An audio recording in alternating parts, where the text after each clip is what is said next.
দেখো বন্ধুরা, এই যে ইলিশ মাছের মাথা দিয়ে তোমার কচু শাক করছি। এখনো হয়নি, আর একটু হবে। তার মাথাটা ভেঙে দিই। এই যে মাথাটা একটু ভেঙে দিলে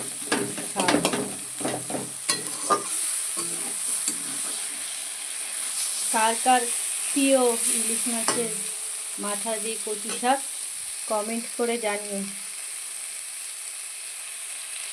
এখনো হয়নি, হবে। হলে না, এটা হলেই হয়ে যায় আমার রান্না কমপ্লিট।